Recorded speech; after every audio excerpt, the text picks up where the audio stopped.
Estamos aqui então nos estúdios da Rádio Jara, agora já com o nosso convidado, nosso entrevistado, o professor José Ricardo. É uma pessoa muito especial que conheci exatamente no papel de professor lá na CDL, num projeto muito bacana, a Academia de Especialização do Varejo. Então, um bom dia, professor. Muito bom dia para você e para todos que nos ouvem e nos assistem ainda. Isso, muito bem. Exatamente, que nos ouvem e nos assistem, né? Hoje nós somos uma TV Rádio Web e aí a gente tem uma responsabilidade maior, né? A gente tá com uma postura melhor, né? Então isso é muito bacana. E que satisfação poder ter mais um pouco de toda essa história. Eu queria até compartilhar com todos aqui acho que chama o currículo, né? Mas os afazeres, né? Que já pela experiência, pela história, trazem aí, não é um currículo, é um livro, né? De toda a expertise que o professor já conseguiu conquistar e é bastante, hein, gente? Eu vou postar hoje, depois da entrevista, só para vocês terem noção, o que é buscar por conhecimento aplicado, né? Porque hoje o professor vive isso, né, professor? Pois é, essa questão da construção do ser, como disse o Freud, né? O ser é infindável, ele não termina nunca, ele sempre pode se aprimorar, pode se desenvolver, pode crescer, e esse é o grande gap, é a grande dificuldade do ser humano. Acreditar que chegou em um ponto que ele não precisa de mais nada, né? E isso precisa ser despertado, e a função de vocês com esse projeto é muito importante, despertar a consciência crítica da necessidade do desenvolvimento do ser humano, seja ele na família, seja ele no mercado de trabalho, seja ele profissionalmente, onde ele estiver. E esse é o grande projeto que o Brasil começa a implantar, que é o desenvolvimento das habilidades socioemocionais juntamente com o cognitivo. Não basta mais só conhecer, nós temos que desenvolver pessoas. Se a gente conseguir ter pessoas melhores, nós teremos melhores profissionais. Então é uma grandeza imensurável, né? Que não termina nunca, nem esse investimento, o estudo, o desenvolvimento do ser humano. Exatamente. O manual de utilização de um equipamento já não é o principal de um processo, né? Tem que saber se a pessoa sabe lidar com aquele equipamento, né? Você encontrando a pessoa certa com as competências comportamentais, o cognitivo você desenvolve, você ensina, a pessoa aprende, você oportuniza o desenvolvimento das habilidades, que é o saber fazer, né? Aquilo que a gente tem, inclusive na CDL discutimos bastante, a necessidade de você treinar, que é uma coisa mais mecânica dentro das empresas, que necessita o treinamento, mas tem o principal hoje, que é o desenvolvimento. Então é treinamento e desenvolvimento, esse é o investimento. Este é o foco, é o principal da verdadeira gestão. Como se fosse assim, treinar a hora de falar o bom dia, mas desenvolver a pessoa para como falar o bom dia. Que aquilo seja realmente um bom dia, né? E não apenas uma repetição, como a gente vê em muitas empresas. O sistema industrial, né? Tem o caderninho ali, como responder, né? Muito obrigado, você pode estar xingando, pode estar descontente, pode estar fazendo uma queixa. Então esse desenvolvimento, ele é desafiante, ele é encantador, porque o ser humano tem essa capacidade. E eu costumo falar, principalmente para os empresários, que o pior colaborador que ele tem, no mínimo 95% de coisas positivas você extrai dele. E você foca geralmente nos 5% e não nos 95%.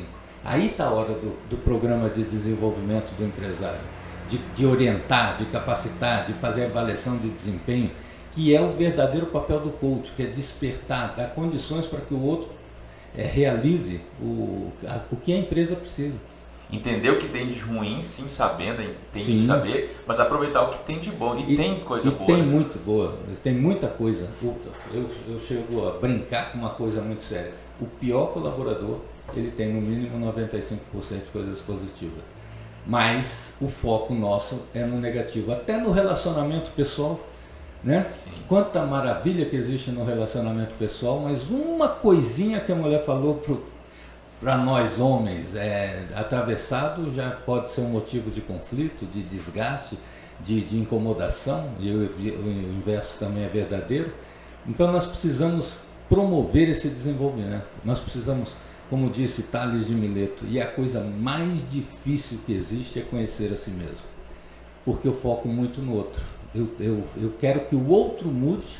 Sim. E essa transferência de culpa é que impossibilita qualquer mudança. Eu quero que o meu mundo melhore com a mudança do outro. Enquanto houver essa transferência de culpa, eu falo que não existe cura, não existe mudança. Você nunca vai ficar satisfeito se você depender do outro para você ficar bem. É porque nunca vai encher, né? Nunca vai se manter, né? Porque o outro sai de perto, tudo volta, né? É como se fosse... Tá com frio, puxa um cobertor, mas tirou o cobertor, o frio está ali ainda. Pois é, e a gente ouve muito, né? Mas eu me irrito porque minha mulher me irrita. Eu me irrito porque meu marido me irrita. Não, não é o seu marido nem sua mulher que te irrita. Você que é irritado. Alguma coisa só desperta aquilo que já tem. Sim, desperta a sua característica. Aí eu fico esperando que o outro mude para eu parar de ser irritado. Não vai acontecer. Então esse olhar para si mesmo é um projeto que as empresas precisam promover. As pessoas com maior satisfação, satisfeitas no local de trabalho, elas produzem muito mais. Né? Então nós precisamos dessa produção, que temos que ter um resultado organizacional, mas hoje quem dá todos os resultados para uma empresa são as pessoas. E esse olhar para as pessoas é o maior recurso que uma empresa pode ter, são as pessoas. Elas que montam as estratégias, elas que alcançam a meta, elas que buscam conhecimento, elas que desenvolvem programas, elas que produzem material que faz acontecer. Então essa mudança que o mundo corporativo vem buscando há muito tempo, de uma forma de gestão que realmente atenda às necessidades empresariais, está afunilando cada vez mais, que hoje só existe praticamente uma gestão. É a gestão de pessoas para pessoas. Muito bem. Vamos para os nossos comerciais, a gente já volta para saber um pouquinho mais sobre esse assunto tão importante. Estamos de volta aqui com o professor José Ricardo. E falando de um assunto tão importante, e eu acredito que todo bom empreendedor que estiver ligado hoje, ou até a pessoa que não tem uma empresa em si, mas ela empreende a sua vida, tenha em suas mãos aí um papel e uma caneta e anote. Nós vamos subir essa matéria gravada para o site, mas assim, anota que é tão importante ter o ponto de vista sobre o que você está ouvindo. E essa bagagem que o professor traz de experiência, não é só um professor que está ali lendo o livro e falando sobre o livro. É a experiência prática, é desenvolvimento de pessoas, é desenvolvimento de organizações, onde tem pessoas, né? Onde tem um CNPJ, tem um CPF junto, né? Tem que ter. Toda organização, ela funciona com comportamentos. Toda organização, toda manual, toda orientação, tudo são comportamentos que são esperados das pessoas. E isso demorou muito tempo para se perceber. E você falou uma coisa muito importante aí, mesmo que você não tenha empresa, você tem a maior e melhor empresa do mundo, você. Sua própria vida. É a gestão da própria vida, é o grande desafio do ser humano. No momento que você consegue gerir a sua própria vida, você está preparado. Sim, sim. Você está pronto. Professor, assim, para as pessoas entenderem, né, que hoje dizem assim, nossa, que professor que tem tanta capacidade, tanta capacitação, tanta competência. Mas como foi perceber esse gap, né, perceber essa oportunidade de fazer diferente, né? Porque, querendo ou não, o senhor saiu da manada, né? Tipo, enquanto a maioria estava tentando entender como é que a esteira fazia para girar para o lado direito, o senhor falou, não, mas peraí, por que para o lado direito, né? Então, acho que começou essa pegada na sua própria vida de competência, de desenvolvimento de pessoas. Quando isso surgiu? Onde o senhor percebeu assim, falou assim, aqui está um nicho de mercado para ser trabalhado? Foi sendo construído, né? Eu aproveitando as oportunidades que tive na vida, desde o meu primeiro emprego, né? Onde eu fui trabalhar com muitas pessoas.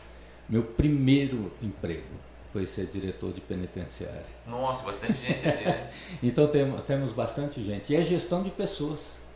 Tanto do homem privado de liberdade como do colaborador. Então nós começamos a organizar em Mato Grosso do Sul todos os procedimentos, divisão, a organização de cada estabelecimento. E isso despertou e nos trouxe essa consciência e essa comprovação que para uma organização se transformar somente com a transformação das pessoas.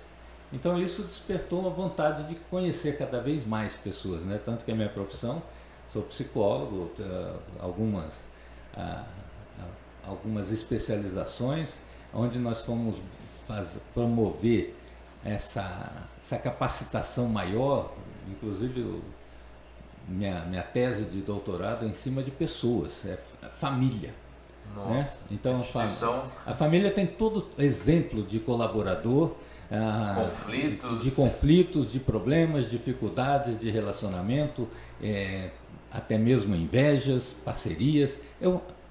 O que acontece na família é levado para fora dela, né? E aí nós começamos a desenvolver esse programa. Quando eu entrei em contato com um conceito de competência, para você ser competente, você tem que conhecer o que você faz. Para você ser competente, você tem que ter habilidade no que você faz. E para você ser competente, principalmente ter atitudes. Onde o conhecimento é o saber. A habilidade é saber fazer e a atitude é o querer fazer, que é o mais difícil. E muitas empresas hoje, inclusive, infelizmente, até mesmo de recrutamento e seleção, contrata o colaborador, o candidato, pela competência técnica. E a maioria que contrata somente pela competência técnica dispensa por falta de competência comportamental. Isso é quase que lei. Sabe, se você olhar somente o currículo da pessoa, hoje o conhecimento está disponível para todo mundo. Não é para todo mundo, é para quem quer. Então essa é a diferença, não é o conhecimento, é o querer buscar esse conhecimento, querer desenvolver. Então a atitude que está atrelada à personalidade, que a gente chama de competência comportamental, hoje se transforma no maior valor do colaborador. Porque se você encontrar alguém que tenha o desenvolvimento das suas habilidades socioemocionais, que tenha inteligência emocional, que tenha essa disponibilidade de entrega, essa pessoa você treina, essa pessoa você desenvolve. É uma coisa muito séria isso.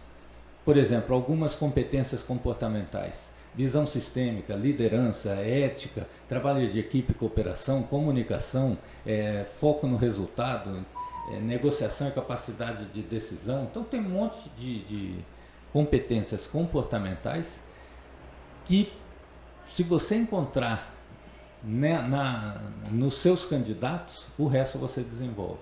A técnica, o senhor diz assim, a técnica se treina. A técnica se treina. Contrate o caráter e treine as habilidades e o conhecimento.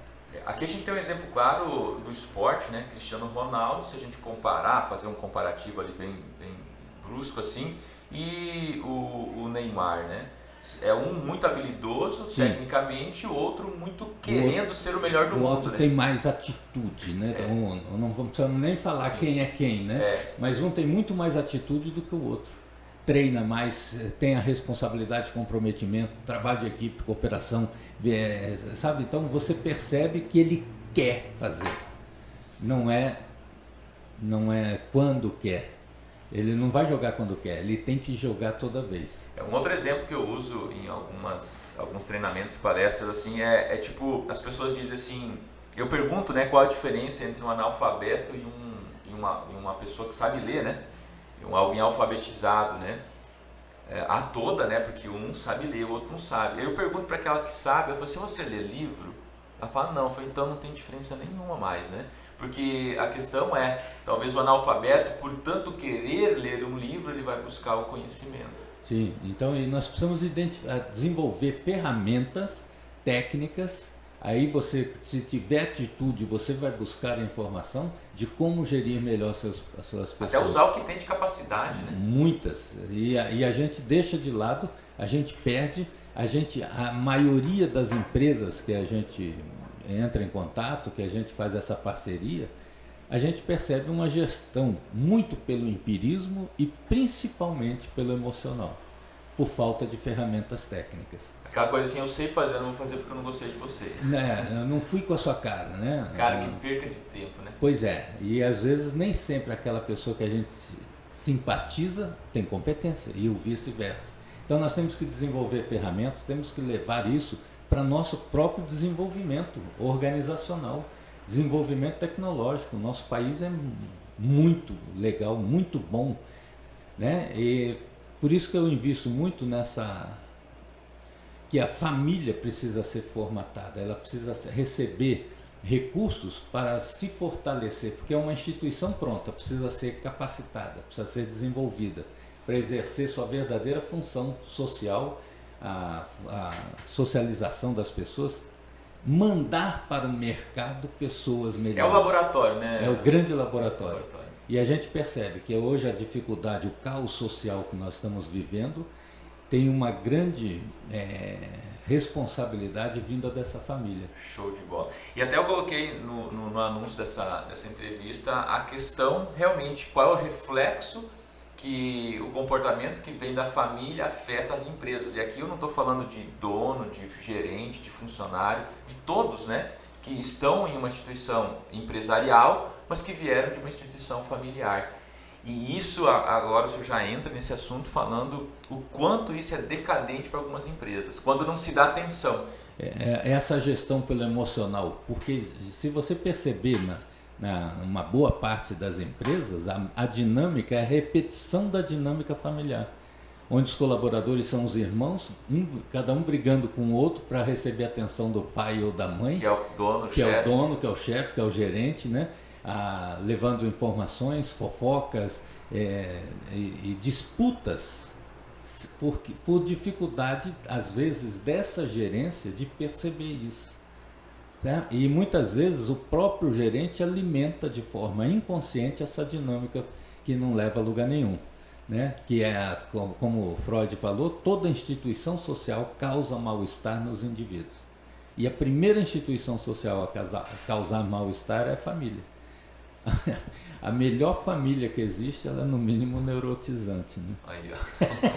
E essa família precisa receber suporte para resgatar a saúde. É a mesma coisa na empresa. Ó, interessante, pessoal. O professor está enfatizando aqui: o problema não é a família, a solução está na família. Essa que é a grande diferença, né? Exatamente. Porque essa família não capacitada, não receber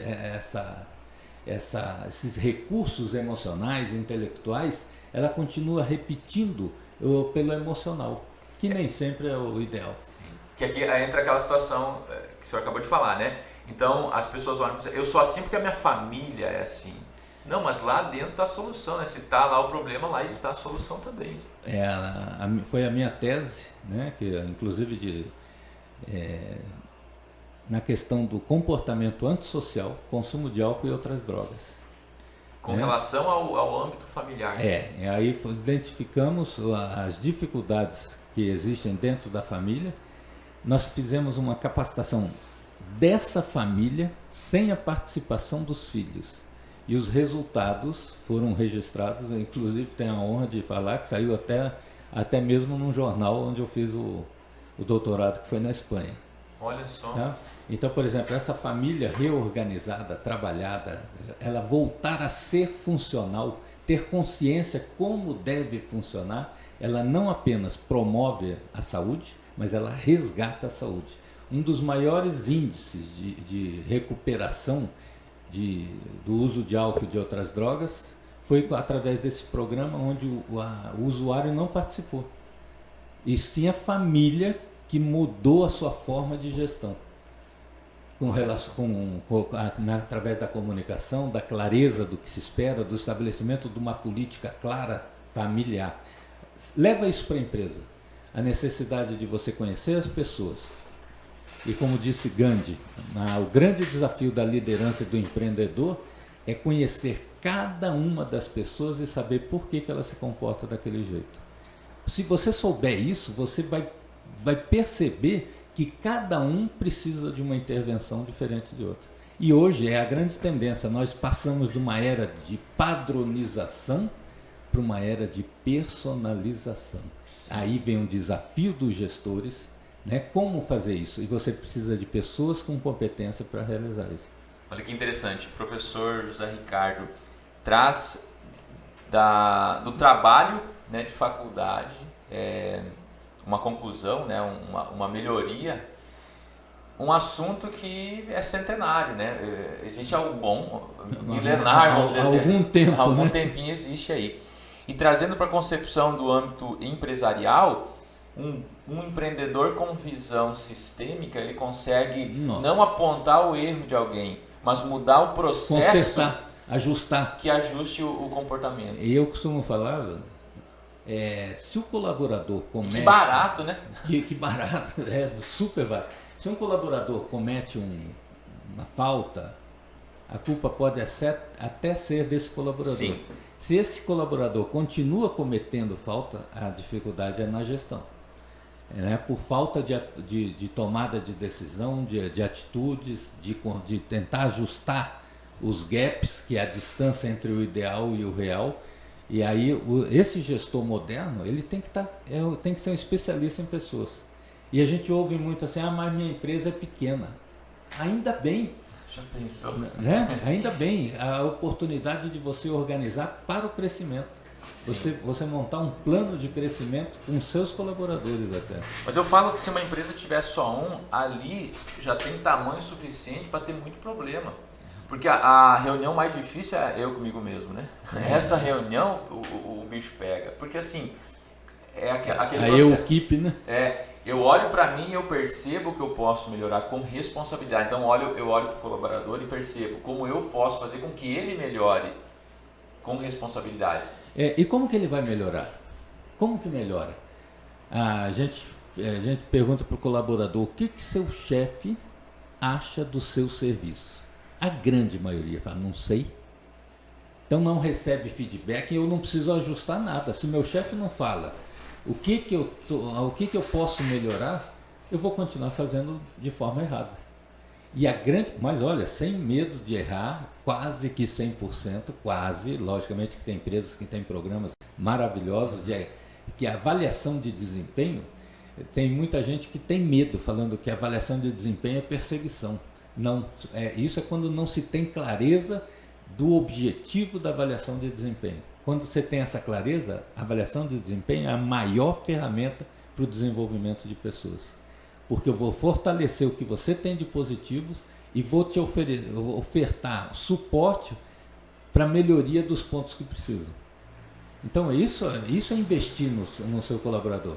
Aí fica aquela alta rotatividade. Você pega não faz o que você imagina, e aí você contrata outro e troca, e aí sim você não tem um perfil, você não tem uma empresa, você tem um negócio ali que o nome a gente vai discutir depois, né?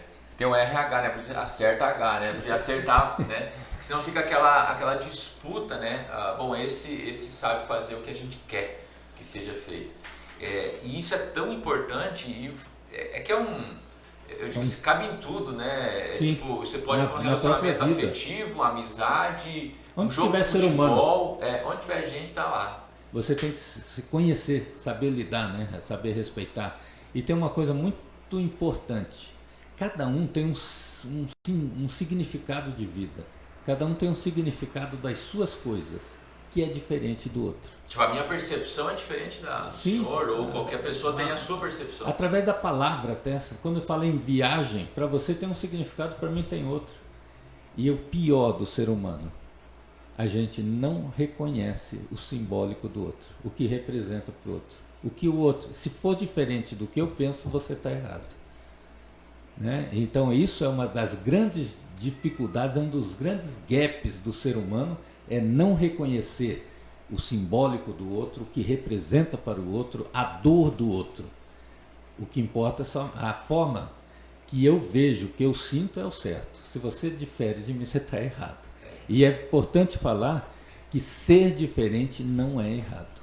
É que eu não sei lidar com as diferenças. E o senhor falando isso, eu gosto muito dessa área porque eu saí de uma depressão estudando programação neurolinguística, aprendendo, mas vivenciando, né? Não era um livro. Você quis fazer, né? Tinha que entrar para dentro para dentro da minha vida, né? Então, assim, a PNL traz isso, o coaching, a psicologia, que são as perguntas, né? Que são os questionamentos. E eu vejo uma busca incessante sobre o autoconhecimento. Legal, ótimo. Só que eu percebo uma fragilidade quando daí se lida com o outro. Não, eu sei. Ali já começou a errar de novo, né? Porque assim, por que eu digo que eu sei e o outro não sabe? Então está muito individualista a parte de desenvolvimento pessoal. E a tua concepção traz algo sistêmico. É porque é muito complexo, não é tão simples assim, né? Inclusive eu sou profissional coach, mas eu falo, se seu coach quer dar pitaco, falar o que você tem que fazer, desista dele. Já está errado. Ali tem um erro. Ali não estou reconhecendo o simbólico do outro, as capacidades, as competências do outro. Cada um tem a sua capacidade de produção. É diferente. Eu não vou fazer um monte de robô numa empresa. Se seu coach quer trabalhar seu emocional, desista dele. Porque cada um tem que ter essa clareza das suas atribuições. Você disse a coisa mais certa. O coach é a arte de fazer perguntas para que você elabore as suas respostas, não o coach que vai te dar a resposta. É diferente de 2 mais 2 ser 4, né? Ali é 4. Por que é 4 para você? Exatamente, né? É você promover essa avaliação, esse desenvolvimento, essa autoanálise do indivíduo para que ele descubra suas potencialidades. Isso é dar suporte para que ele se desenvolva. Não você falar o que ele tem que fazer. Para ele desenvolver de acordo com o meu olhar, com a minha regra, com a minha norma. É a minha cria. A minha cria. Não, isso... E ele já matou um ser humano. Né? Ele acabou. Né? E na clínica, por exemplo, tem gente que fala assim, Zé Ricardo, o que eu faço? Eu falo, não sei, eu não sou você, né? Você que sente, você que tem uma experiência. Eu falei, se eu fosse dar orientação e falar o que você tem que fazer, ia sair do consultório um monte de gente parecida comigo. Sim. E cada um, essa personalização, essa individualização é uma das coisas maravilhosas que existe e que nós temos dificuldade de reconhecer. Quando a gente fala que ser diferente não é errado, e se você for diferente de mim, eu não sabendo lidar com essas diferenças, eu vou falar que você é o errado. Só porque eu não sei lidar com o outro. E eu serei o errado para você. Né? Você não me aceita, né? Então, essa dificuldade do ser humano, isso precisa ser desenvolvido, precisa ser provocado, precisa ser despertado. O ser humano tem uma capacidade, muitas vezes a gente percebe que ele para e fica sem objetivo, sem meta, igual eu brinco, né? Nós temos que saber diferenciar a vontade da meta. Quando eu falo, eu quero emagrecer, alguém que está nos ouvindo já falou isso, né?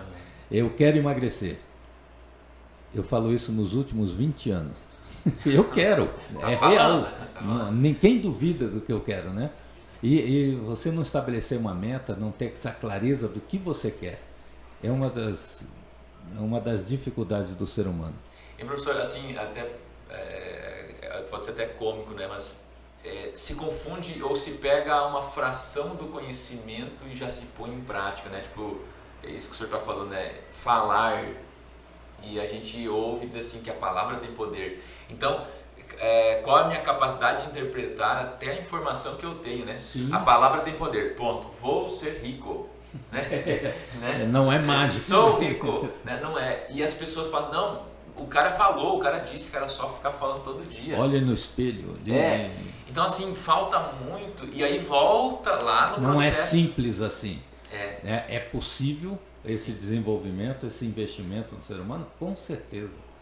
E a gente trabalha hoje... E é comprovado, né? Não é uma mentira, né? Mas é que assim, a interpretação de cada um, ela às vezes é muito superficial. Nós está em alta hoje a promoção, inclusive, da felicidade como ferramenta de desenvolvimento e de alcance de resultados. Empresarial, pessoal, familiar, sabe? Até mesmo das nações.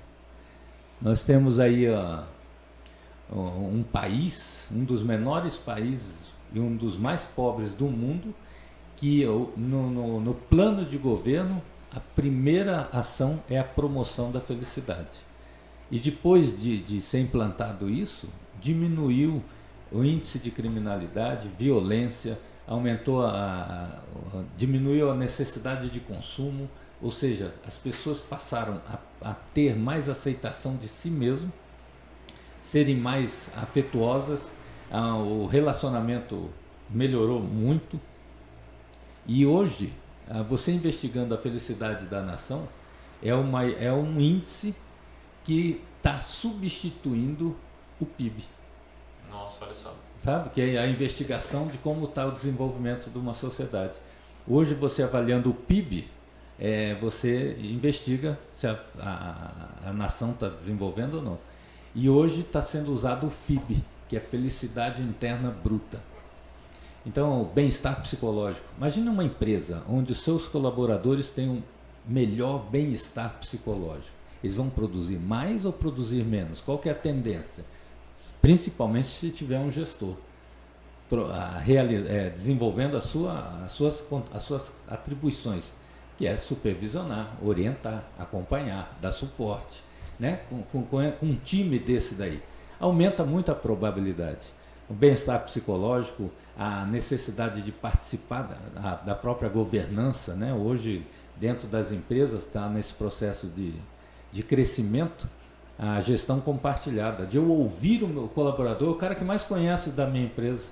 Professor, eu tive experiência assim de ter resultados de pessoas que estavam carimbadas como não serve mais. E, literalmente eu tive a vivência disso. Em 30 minutos de conversa, de bate-papo, com perguntas assim, tipo, como você faria isso? Eu faria desse jeito. Mas é que o chefe, né, falou que tem que ser assim. Eu entendi. E você fazendo do jeito que você acredita ser o melhor, você fará com mais entusiasmo? Sim, eu acredito. Isso você está desenvolvendo a pessoa, você está dando suporte para ela crescer. Sabe? Então, aí existe ainda muito essa questão da chefia. Eu manda quem pode, obedece quem tem juízo. Que Nossa, coisa. Eu ia falar um palavrão, tipo, que merda é isso, mas é verdade. Mas não tem outra palavra para traduzir isso daí, né? Então, a necessidade dessa evolução do ser humano. E professor, e trazendo assim a parte de concepção própria de cada um, não que a parte superior do processo ali de uma empresa tenha percepção, porque às vezes esse é o grande desafio que até o teu trabalho tem, que é o cara de cima perceber, ele quer resultado, mas ele não Sim. quer se comportar diferente. Como a pessoa que está abaixo desse processo, ela por consciência própria poderia, né, olhar, ela sendo o centro, olhando para a parte comportamental familiar e empresarial e perceber assim, entendi, é aqui que eu posso evoluir. Você fez uma pergunta, entre as outras, bastante importante também, porque geralmente essa pessoa que percebe a necessidade de mudanças que está abaixo do gestor, ele tem uma visão estratégica, uma visão sistêmica, e aí cabe, quase como uma atribuição dessa pessoa, apresentar sugestões, projetos, né? Aquilo que nós falamos em sala de aula. O especialista é você que está percebendo, você que tem a dinâmica da sua empresa, dos gaps, das dificuldades que tem, do que pode crescer. Sugira, apresente um projeto, discuta, leve para frente e não ficar nos corredores falando, o chefe não faz isso, então apresente, participe. Isso é desenvolvimento do ser humano, porque a coisa mais fácil que tem é criticar. Então um ponto crucial que alguém possa escrever bem grande na folha inteira é ser responsável, ou ter responsabilidade. Que é uma das competências comportamentais, responsabilidade e comprometimento. Qual que é a minha parte de responsabilidade na instituição que eu estou? Né? De inverter essa pergunta que você fez, como do gestor para o colaborador para o gestor. O senhor já pensou nisso? Né? Se a gente fizesse dessa forma, poderia mudar o resultado? Então, isso é gestão compartilhada, é isso que a gente estava falando. O gestor tem que saber ouvir, não é fazer o que os colaboradores querem, é ouvir, analisar, discutir e, às vezes, tentar. E aí eu trago, vamos lá, para a base, que tem mais gente, o colaborador perceber que se ele ajudar a empresa, ele não está ajudando alguém. Ele tá ajudando os homens. Não é, olha só, não é, como é que fala assim, não é o que foi combinado, né? Não está no meu então, setor. Então continue na sua, na sua posição. Exatamente. Eu tenho um livro do Paulo Vieira que fala, né, do poder da ação, que no começo está a pessoa dentro de um tonel, de um barril de merda. É bem explícito, assim, eu estou falando do livro, mas quem tiver curioso e achar que não é verdade, vai ler esse livro. E fala sobre isso, que é o posicionamento. Então, assim, às vezes a pessoa ela está lá numa situação que ela não acredita ser justa com ela, porque ela entende que a sociedade tinha que olhar ela diferente, mas ela não tem a responsabilidade por si só de se posicionar. Fala assim, ô chefe, eu pensei que se fosse feito assim, nós poderíamos pensar no nós. Mas você não conhece meu chefe. Então você que conhece tem que desenvolver habilidades para acessá-lo. Como fazer isso? Né? Você desenvolver como chegar, como que eu posso contribuir. Porque a empresa crescendo, isso que você falou também é outro ponto que a gente percebe. A empresa crescendo me oportuniza o meu crescimento. Tem um esporte, não sei se é um esporte que eu posso falar, mas assim, é muito antigo, mas hoje é um esporte que é a canoagem, né? Tipo, se tem 10 indivíduos numa canoa remando, cara, se cada um fizer 10%, se tem o 100% de necessidade. É tão mais, eu falo que é inteligente isso, né? Agir dessa forma. E as pessoas às vezes falam, não é a minha hora de remar. É igual a história do rapaz que tinha uma terra e ele vê no colaborador dele. O colaborador dele ia em linha reta fazendo buraco, voltava jogando milho e depois ia de novo tapando com o pé. Ele falou, se eu contratar mais 2, eu vou aumentar minha produção. Então o primeiro cavucava, o segundo jogava o milho e o terceiro jogava a terra. O primeiro cavucava, o segundo jogava o milho, o terceiro jogava a terra. Faltou o cara do milho. Aí ele olhou, o primeiro cavucava, vinha o terceiro e jogava a terra. Aí vem aquela velha história, eu fiz o que a minha parte eu fiz. Né? Não tem essa visão sistêmica, não tem esse trabalho de equipe, isso é trabalho de grupo, não é trabalho de equipe. Então, às vezes chega a acontecer quase que isso. Um desperdício de tempo, de investimento, você nunca vai alcançar o resultado. E isso é uma historinha que, se você levar para diversas empresas, isso acontece muito. E alguém já deve ter ouvido aí também. Eu fiz a minha parte. E, professor, e na prática, o que independente do tamanho da empresa, né, seja ela só de tem que ter um momento diário de olhar para o processo todo e perceber o que eu posso melhorar, mesmo dando certo, né? Porque ali você percebe, mas tem que ter uma paradinha, não tem? Aquela questão do para, olha e continua. E esse parar faz parte do processo de desenvolvimento da pessoa. Eu estou perguntando, porque eu vivi muito disso, hoje eu vejo 80%, quer dizer, 90% de empreendedores que falam assim, não posso parar, eu tenho que continuar. Tem uma história, na época que tinha concursos de lenhador no Canadá. Então tinha um velho lenhador que não perdia nenhum concurso, o bicho era fera. E aí teve um novo lenhador que treinou para ganhar desse velho lenhador. Logo no início da competição, os dois se destacavam, percebeu que os dois eram bons. Uhum. Só que tinha um detalhe, o novo de vez em quando via o velho lenhador parado e ele falava, aqui que eu vou ganhar. Enquanto ele descansa, eu vou meter bronca, vou meter o machado. No final da competição, no final do dia, quem ganhou? O velho lenhador.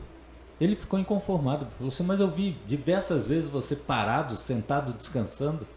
Ele falou, estava afiando o meu machado. Então, se preparando para dar continuidade, com muito mais produtividade, com muito mais resultado. E esse parar é o afiar machados. Essa é analisar, é você afiar o machado. É você se preparar e com muito menos esforço, um resultado maior. É um ato de inteligência. Né? Exatamente. Né? E aqui volta aquela questão que eu coloquei agora há pouquinho, né? De frases, né? De quase que lemas de muitas pessoas que só ouvem o começo da conversa, né? Trabalhe enquanto os outros descansam, estude enquanto os outros estão dormindo. É legal, eu acho entusiasmante, mas é que nem ficar batendo cabeça na parede, onde tem uma porta do lado que só precisava descansar para poder abrir a fechadura. Então, assim, organizar o tempo é uma coisa muito importante. Você tem que conhecer as etapas. E uma das etapas mais importantes é essa parada primeiro para curtição, para você valorizar, para você comemorar o que você fez hoje. Sabe? Isso é renovador. Isso você tá afiando o seu machado. Tem gente que termina uma tarefa, entra na outra, não curte, sabe? Só se cansa. Reclamando de tudo. Reclamando. Mais. Eu não paro, eu não consigo, tudo pra cima de mim. Tudo. E se alguém passa uma noite tendo que estudar ou fazer um trabalho porque ela tá atrasada, né? Então ela não fez antes o que tinha que ser feito, e aí ela pega e bate no peito. Eu passei a noite estudando. E a gente percebe que o ser humano, ele precisa desse suporte, né? Porque nós estamos num processo de desenvolvimento que foi dado muita ênfase até ontem na tecnologia.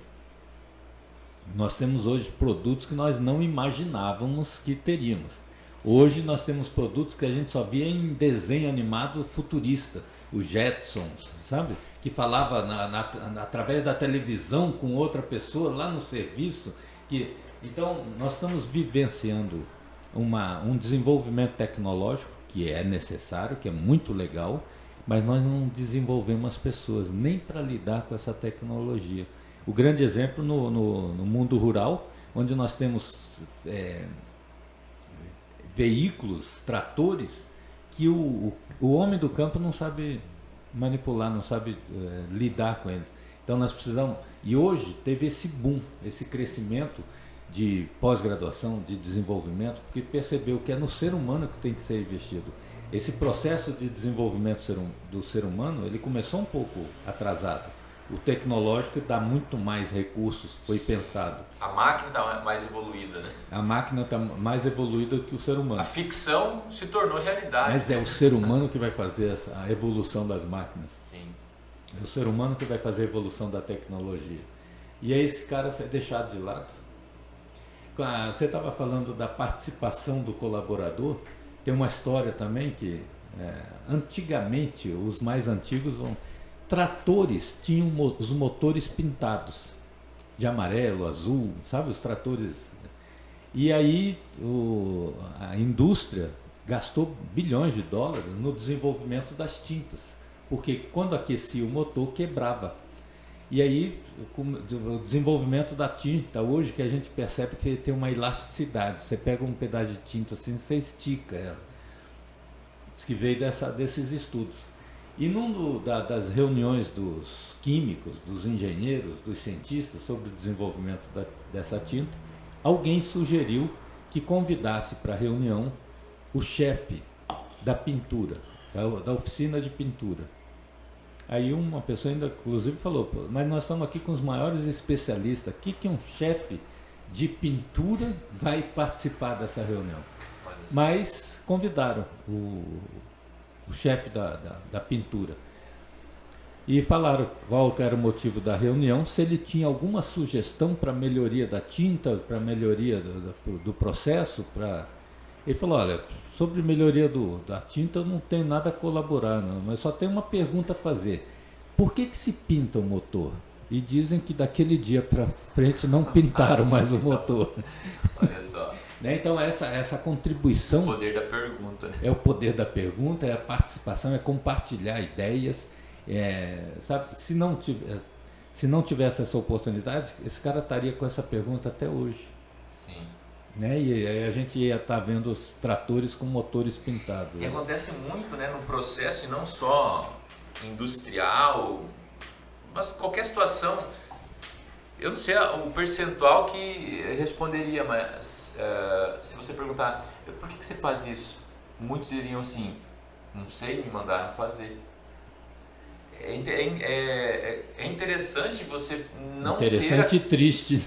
Porque a pessoa não tem a concepção do bem que ela pode ser a menor fração de ação de um processo, mas precisa, tá o milho na cova, né? Não que adianta um cavar um buraco lindo, maravilhoso, o outro jogar uma terra de um jeito tão incrível, só que não tem milho lá dentro, né? Faltou. Qual a finalidade, né? Então, essa é a percepção que eu acredito que cada um, independente do cargo, da função, se está desempregado, está em casa, acordou agora, né? Se chegou do trabalho, olhar, se tiver a dinâmica do espelho, que se faça uma pergunta: qual é a minha parte cabível no mundo que eu vivo, né? Do ecossistema que existe, que parte tem que eu faço parte? E por que isso é importante? Você fez lembrar aquele ditado japonês, que o homem, o ser humano, precisa de 3 coisas na vida, né? A espada, o tesouro e um espelho. A espada para ele nunca deixar de lutar, não se acomodar, ir para frente. O tesouro para ele nunca esquecer dos seus valores. E o espelho para cada vez se conhecer mais. Se você continuar lutando, né, sem abrir mão dos seus valores e cada vez se conhecendo mais, você não tem fim. Você é infindável, você evolui, você cresce, que é uma das coisas mais difíceis, conhecer a si mesmo. E sabe qual que é a coisa mais fácil, segundo Tales de Mileto? Dar conselhos. Olha, isso é moleza. E até eu dou conselho. Mas, né? Vou te ajudar, né? Vou te ajudar. Se eu fosse você, eu faria isso. Não, o ser humano precisa desse investimento, em alguns momentos nós precisamos usar a razão e em outros a emoção. Nós temos que ter essa competência de equilibrar, de fazer esse tempero. E o que a gente percebe que muitas vezes o empresário, o gestor e nós mesmos, aonde deveríamos atuar com emoção, a gente é racional. E onde deveria ser racional, a gente é emocional. É o chefe dando bronca, ficando irritado com o outro. Não, tem que ser técnico. Se você é um gestor e esse cara continua fazendo isso, avalie a sua gestão, avalie a sua intervenção, a sua supervisão, a sua orientação, o seu treinamento, as suas normas, os seus procedimentos, a cultura da sua organização. Por quê? Logicamente que quem tem que ter uma personalidade é a empresa e não quem a dirige. E o que a gente percebe é que tem muito desse, conforme a mudança é um tipo de gestão. E a gestão é muito mais empírica, é muito emocional, ela não tem uma firmeza. Tanto que a pergunta que eu faço aqui, e cada um procure responder, qual que é o tipo, a forma de gestão da sua empresa? Qual que é a gestão da sua empresa? É uma perguntinha que poucas vezes, muito pouco. Vago, vai ficar bem vago. Tem gente que não sabe nem que tipos de gestão tem. Então existe uma mistureira, assim como na dinâmica da família, a falta da clareza. Tem pais que falam para o filho, esse negócio sobre álcool e drogas, estamos conversando. Para o pai pode estar claro, mas para o filho não. Quando os pais falam para o filho, eu quero que arrume esse quarto em 2 minutos, o arrumar é um simbólico para um e simbólico para outro. Para o filho é juntar todas as tranqueiras, pôr no guarda-roupa esconder em algum lugar. E esconder em algum lugar. Então essa é a mesma coisa na empresa. Essa clareza. O que é arrumar? O que eu espero? Quais são suas atribuições? Essa pergunta que a gente faz, o que seu chefe acha do seu serviço, é uma coisa muito séria. Professor, poderia se dizer assim que se eu quiser fazer uma análise de mim, que tanto também se vende análises comportamentais em uma folha de papel, né? Ou no final de semana. Isso. É um começo, e também não vou dizer que está errado, mas é um princípio, né? Uma folha que a pessoa tenha concepção e ela entenda que, entendi que eu funciono assim, que busque, dê continuidade. A gente tem que ser racional para olhar para os nossos sentimentos, para a emoção? Tem que ter racionalidade para olhar para a emoção? É o tempero. Porque porque é um balanço, né? Muito eu ouvi assim, equilíbrio. Hoje eu penso assim, em harmonia. Tem que ser harmônico o processo. Eu tenho uma fala, inclusive, sobre esse assunto que precisa muita atenção, né? Eu falo que todo extremo é patológico, todo extremo é doentio. Se você for 100% racional, você vai ser um doente. Se você for 100% emocional, você não sobrevive. Então, o ideal, por exemplo, assim como no próprio humor, no extremo você tem a depressão, no outro é a euforia. São questões patológicas. E o ideal, o sentido da vida é você buscar o equilíbrio e torcer para nunca encontrá-lo. Olha só. Agora explico, né? Para você ficar em torno desse equilíbrio, porque hora você vai usar mais a razão, hora a emoção, hora você vai estar mais alegre, hora você vai estar mais triste. Mas desde que não se afaste desse equilíbrio.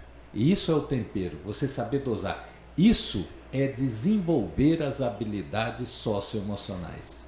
Nós não conseguimos definir nossos sentimentos, nós não conseguimos definir emoções porque nós não aprendemos a lidar com isso. Não tem referências? Não temos referência. E hoje, no ensino básico, no Brasil, é lei agora, o desenvolvimento das habilidades socioemocionais. Existe uma orientação ao nível superior para faculdades, junto com o cognitivo, dar ênfase ao desenvolvimento das habilidades socioemocionais, para que as pessoas sejam melhores, né? E não só conhecedoras de um assunto. Sim, sim.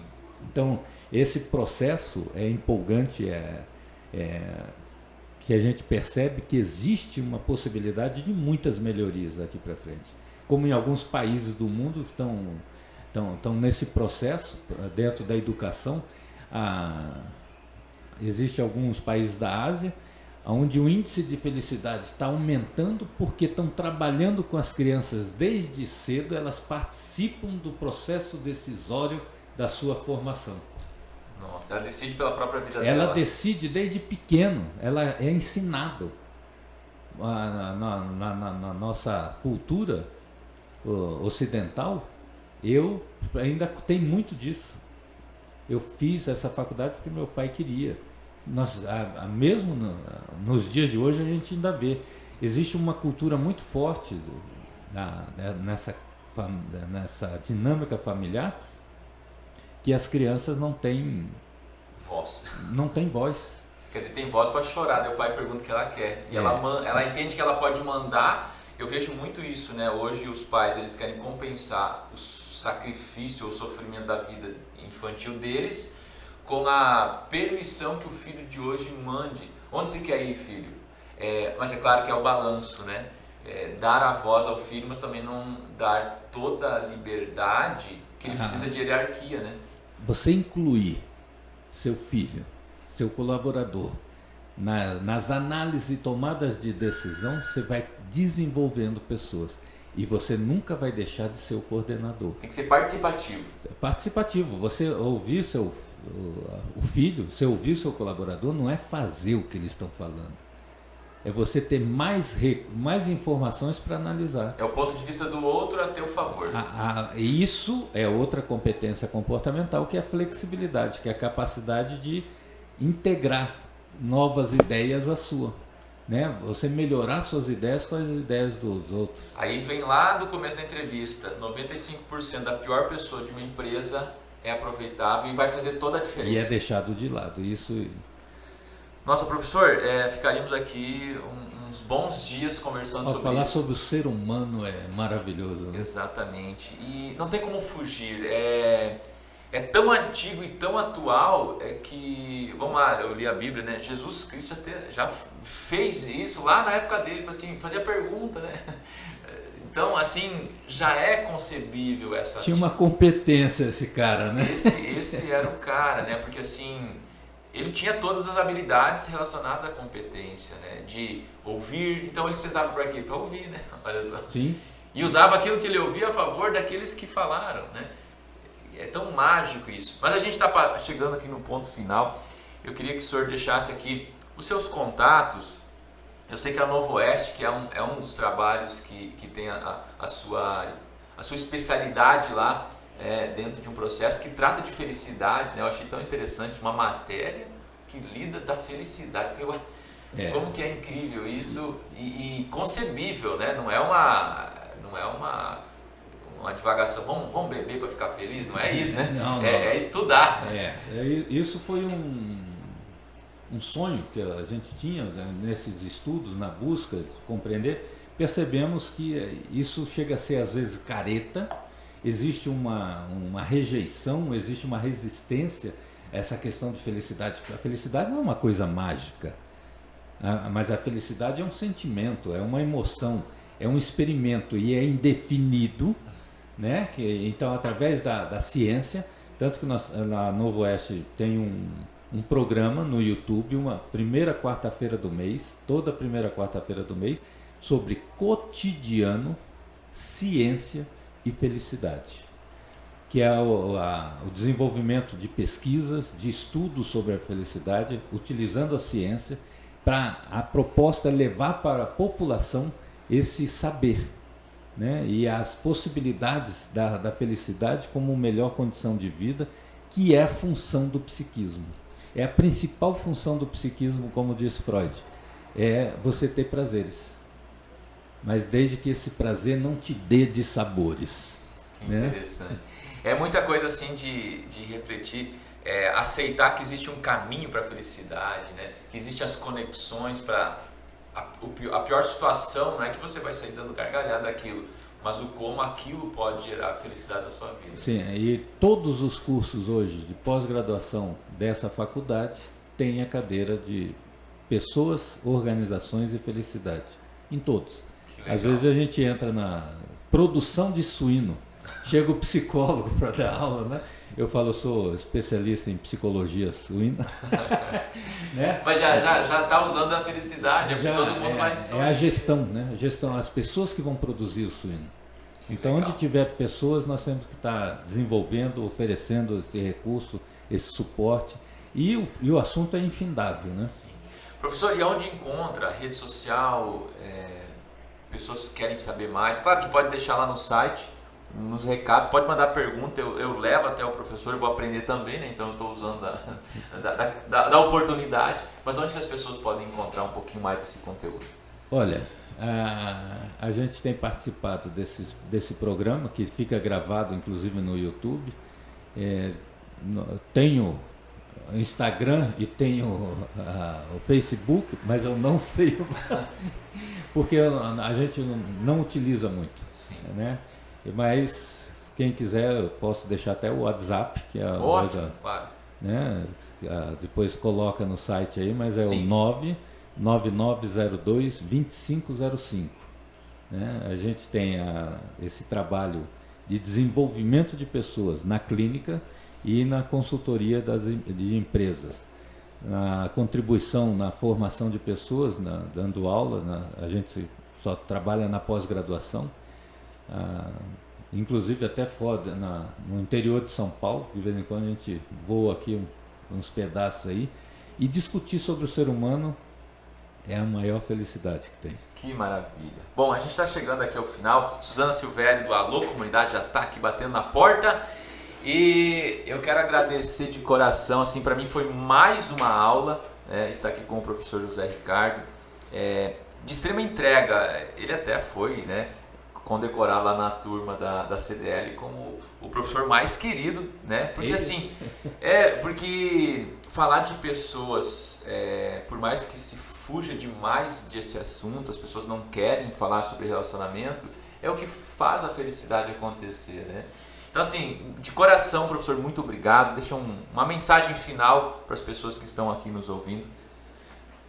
Rápida. Sim. Tem um filósofo e uma autora que falam que é muito difícil a gente encontrar a felicidade em nós mesmos. E eu sublinho, mas é muito difícil mesmo a gente encontrar a felicidade em nós mesmos. Só que em outro lugar é impossível. Olha só, então fica essa mensagem e fica o agradecimento mais uma vez. Parabéns para quem participou. Se ficou alguma dúvida, alguma curiosidade, manda lá nos recados no www.radiojara.com.br.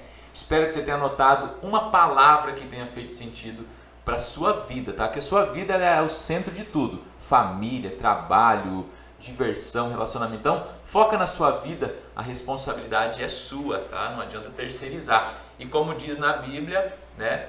Faça o que tem que ser feito. Não adianta só dizer que você tem fé. Põe essa fé aí em ações, tá bom? Um forte abraço, fiquem com Deus, uma semana abençoada. Segunda a gente está de volta aqui.